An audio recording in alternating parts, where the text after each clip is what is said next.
Good evening.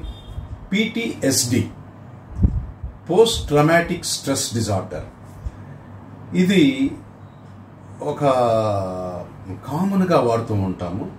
ఒక్క భారతదేశంలోనే 10 millions అంటే 1 కోటి మంది దాకా ఈ మానసిక వైకల్యంతో బాధపడుతున్నారు. అసలు ఏంటి పోస్ట్ ట్రామాటిక్ స్ట్రెస్ డిజార్డర్ అంటే? ఏ వ్యక్తికైనా జీవితంలో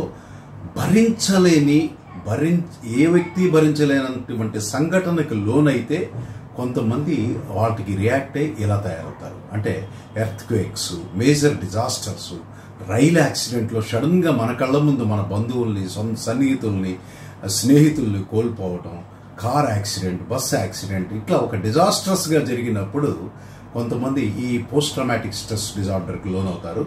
ముఖ్యంగా దీన్ని ఎలా గుర్తుపడతామంటే, ఆ ట్రామా జరిగిన సంఘటన వీళ్ళని వెంటాడుతుంటుంది. వీళ్ళ మనసులో ప్రీఆక్యుపైడ్గా బ్రూడ్ అవుతూ అవే ఆలోచనలు, ఫ్లాష్ బ్యాక్ లాగా, నైట్ మేర్స్ అంటే నిద్రలో కూడా, పీడకలల్లో కూడా ఇవే కనిపిస్తుంటాయి. అలాగే ఫ్లాష్ బ్యాక్స్, ఇక ఆలోచన అవే జరుగుతూ ఉంటుంది.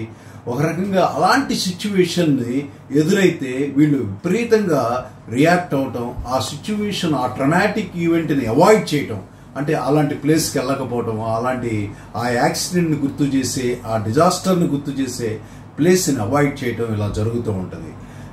విపరీతమైన భయాందోళనలకు, అలాగే డిప్రెషన్, నిరాశ, దుఃఖం, విరక్తి, నిద్రలేమి, ఆకలి కోల్పోవటం, కొంతమంది ఆత్మహత్యలు కూడా రావటం, ఇట్లా యాంగ్జైటీ, డిప్రెషన్కి లోనవటం జరుగుతూ ఉంటుంది.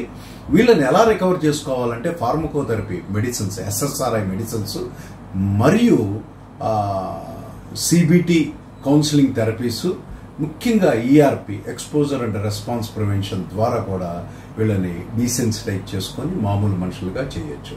Thank you. నమస్తే.